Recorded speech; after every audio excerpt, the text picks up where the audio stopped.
good? Yeah, that's fine. We can get going. Keep going. So yeah, so with a mat leave, with someone getting sick, with staff quitting, Yep.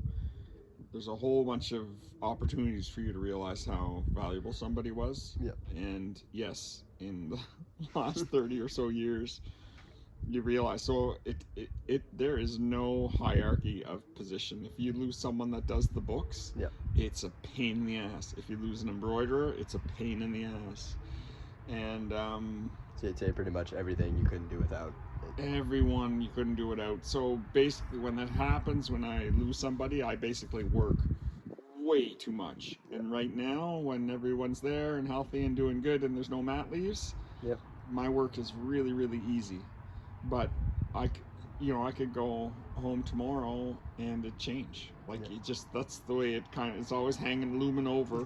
It's Because when you're a small business person and it's not my business isn't like a huge corporation whatever, like it's not you don't have enough money to have people hired just to sit there. There's no easy replacements. Yeah. Yeah, you can't have it so you have way extra people. So when it's busy, you're still cool. So when we're busy, the biggest thing I do is I work a lot. Yeah. You gotta stay up with it. Yeah, that's fair. Oh, that's good to be involved with the process. Yeah.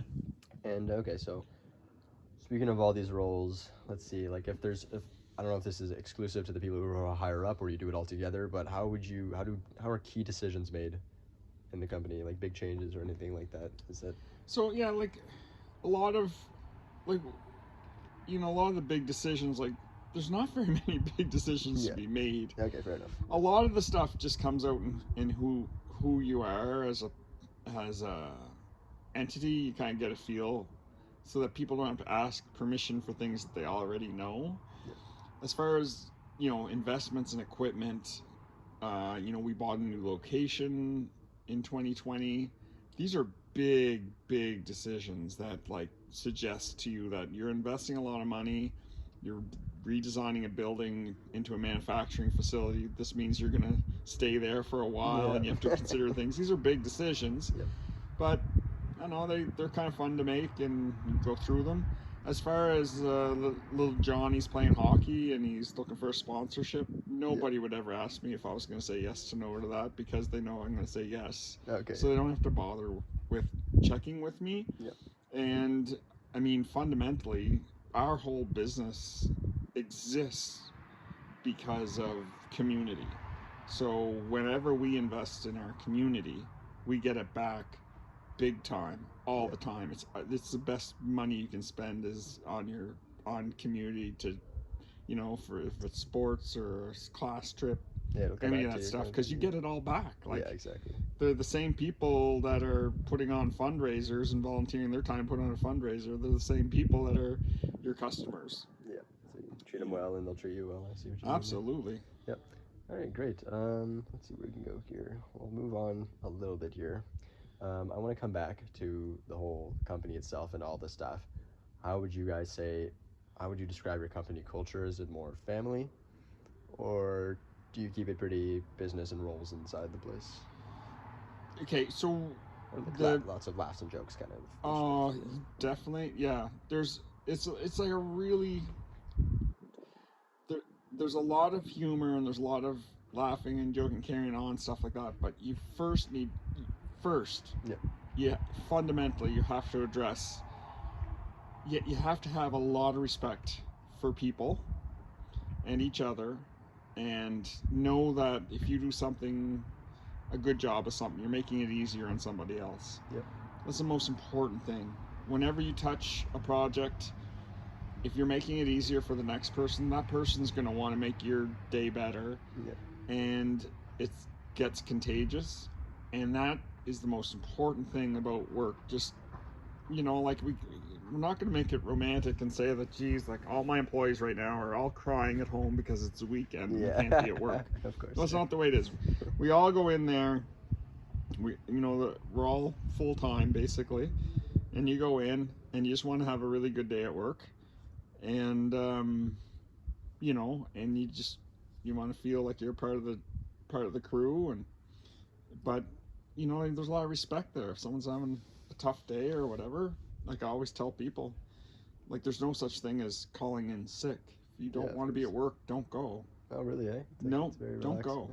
Yeah, if you don't go a lot, then you won't also have a job, Yeah, which right? fair, but But it's once in a just while. it's just the way it is. If you need some time, just take your time. Like everyone's so responsible for their role that they don't have to tell me or tell a certain person because they might be, the one that writes their paychecks or whatever. Tell the person that's going to affect you. So I'm in screen printing. Yep. If I need a day off, I'll tell the people I'm printing with that Right. affects them. I don't have to tell the people out front Yeah. if Okay. it doesn't affect them. So it's just a lot of respect for each other and No, that and makes then respect for just getting things done. It's so getting back to the structure too. yeah. Everyone, like as far as writing down your list of roles and responsibilities, it's not really like that so much at my work because we all kind of have a key role to play. Like I'm the manual screen printer. If it's manual, it's for me. I got to get it done. Right. Of course. And then if someone's do the automatic, they do their stuff. So we all know exactly what to do.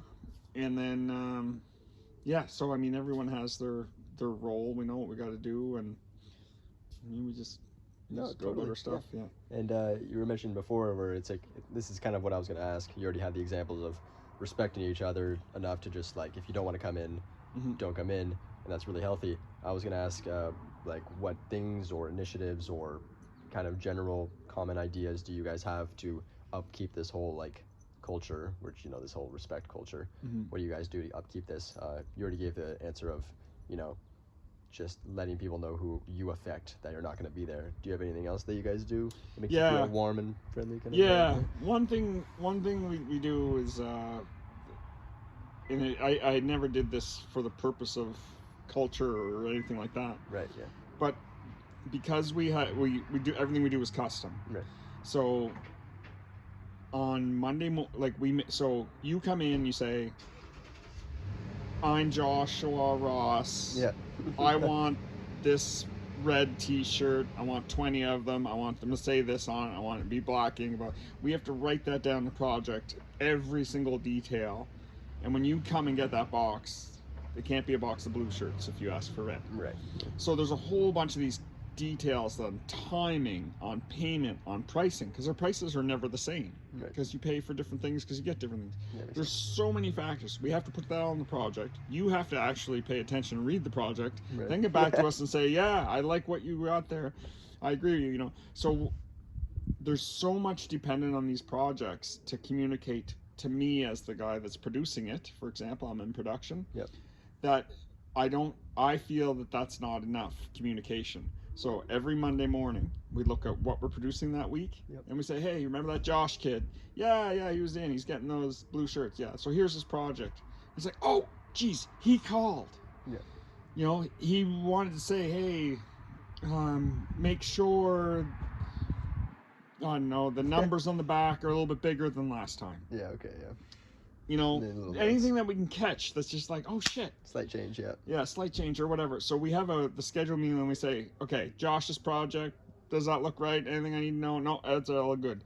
Then someone might say, oh yeah, Josh said he might get more in the future, so then we should save the screens. Okay, That's yeah, very good for efficiency, because then we'll keep those screens for next time. Normally do you just we reuse them. We'll wash them just like dishes. Yeah, okay, yeah. So there's all these little examples. So we have this production schedule meeting that everything good? Yep. And everyone has a final chance to see if it's good. But so that's on Mondays, and it's also, there's a lot of, it's a time that the Monday morning meetings became our time to everyone shouts out what they did, or Yeah. oh, I went to a soccer practice with my kid, or a soccer Socialize, tournament, or I went camping, or I went whatever. And it's just a way for the whole room to express whatever they want to say. And it's usually kind of a lot of fun and silliness and whatever. It's like a little weekly show and tell. I like it. Yeah, and the thing is that when the week starts, there might be a time that the people out front don't see the embroiderers or the screen printers that week because they're really busy. Like, Right. we don't work where they work, and they don't work where we're, and everyone's so damn good and efficient writing out these projects, and we never have any questions. We don't have to see them very much. So yeah, of course. That's good. so it's a good problem. Right. So it's a way that no matter where you work in the building, you all see each other once a week.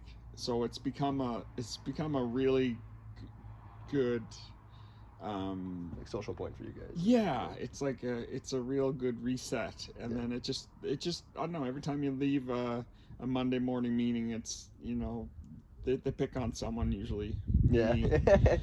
But there's As a they should, there's a few laughs, and then you go on, and then those jokes last the week, type of Yeah, thing. makes the Yeah. Monday better. No, I like that. That's Yeah. great. No. Great. Well, that's a lot about the culture, so that's really good information. Glad to hear. We'll stray a bit from that for now.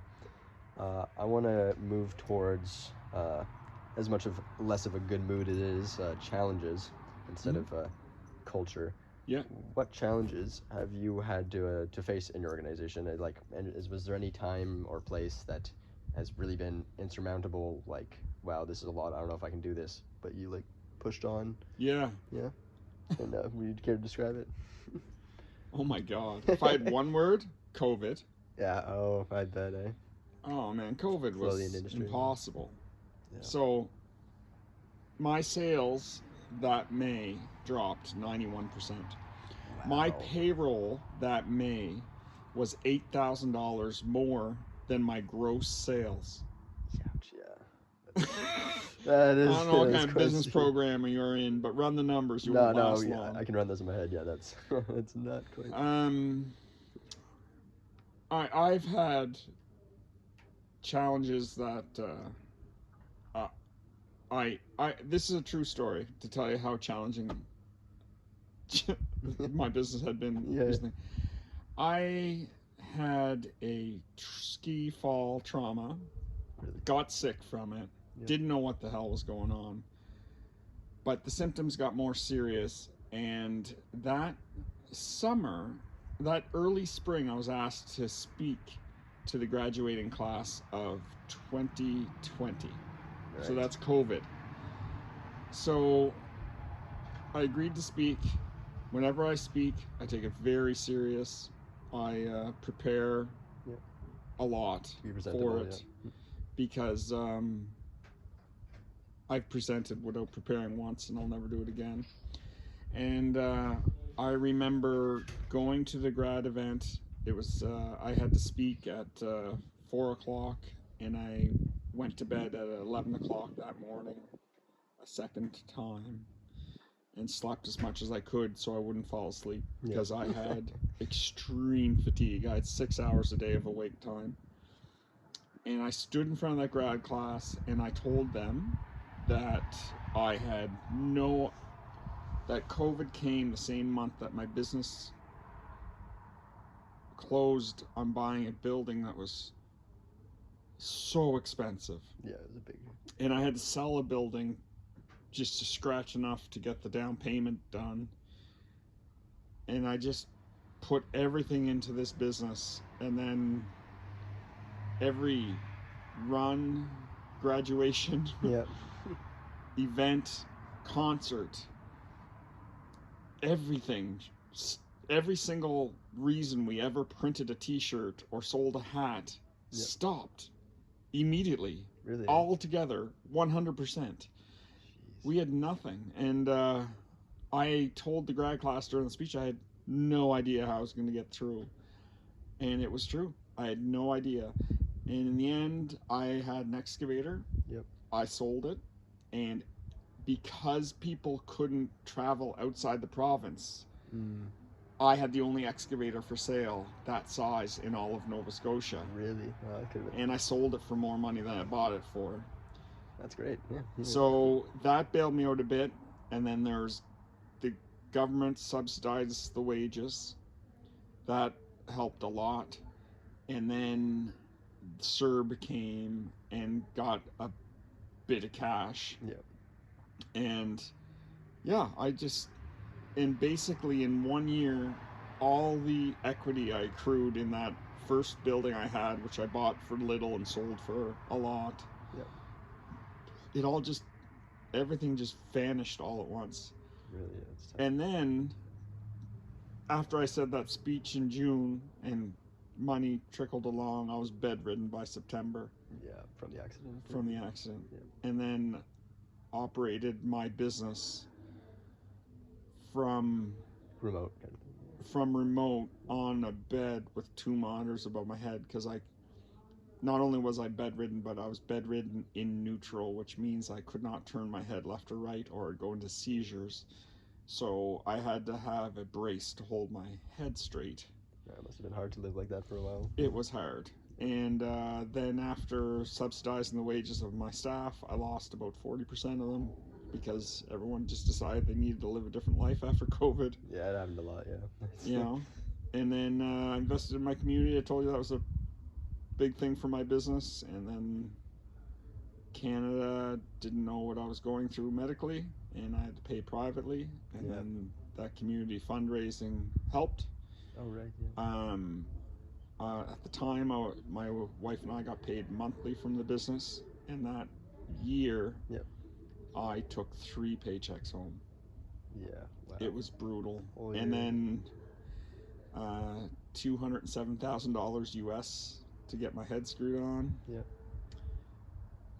Then the surgery went bad, got an infection, got meningitis, hospitalized for 5 weeks. A very big downward spiral. 2 more, Yeah. 2 more serious surgeries. Recovered from that, and then a year later, 1 more surgery to add more bone, and then had to recover from that. And here I am in front of you now, fully recovered, screen printing, living the best life. But so, when you're talking about challenges, man, that's got to be. I don't know. I don't know how it could get any worse than that. But now worse. I don't want to hear the story of someone that had worse than that. Doesn't happen. So, but now you've been able to overcome that. Do you feel like you're kind of leaning towards your like healthiest point that you were at before? Yeah, absolutely. Like, I'm just about to turn 50. I'm having fun in the business now, like I was when I was that savage 16-year-old with way too much energy, spending all-nighters printing t-shirts with low-tech stuff. Yeah. And I'm loving it. I can work my schedule whenever I want to. If it's going to be good riding weather on my motorcycle, I can work 12 hours on a rainy day and then skip the next day. It's really good physical activity. It's good exercise for my shoulders, which I need to keep strong for my surgery area. I just love it. I love it. I'm glad you've been able to return so hard after such a dramatic turn. It's really quite an impressive story. It's going to be great for my essay. So we'll finish off here. I'll just ask one more there. Classic end of interview question. Plans and growth. Where do you plan to go? Are you comfortable where you're at? Do you see more? Yeah, so my business is a really hard one to grow. Right. You're in the tech community, right? It's just it's not that. Yeah, we're in a small community, absolutely. Like I don't know. We can't gain any more growth in my community. Yes, right. But we can grow outside. So we do, all day Friday I worked on stuff for a company from Halifax, for example. Really? So we do work all around, and so there's potential to get have a better year, and we will, because we are running so good right now that we're going to be rewarded because our service is top notch. I mean, I'm not saying I'm not bragging. I'm bragging. I'm very proud of this. Take your brag, of course. Yeah. But what I'm saying is, for years our business underperformed delays and timing. It's really hard to be on time for every order. Right. Because if you're on time it's impossible to be on time for every order if all you do is the same amount of time every week. It's possible if you spend more times during your busy times. Yeah. So because we're organized now, we are preparing for our busy times. We're having more staff come in, and we're doing it all the time. We're knocking it out of the park all the time. So we will get small gains rewarded because every customer's happy, and that's how you grow your business.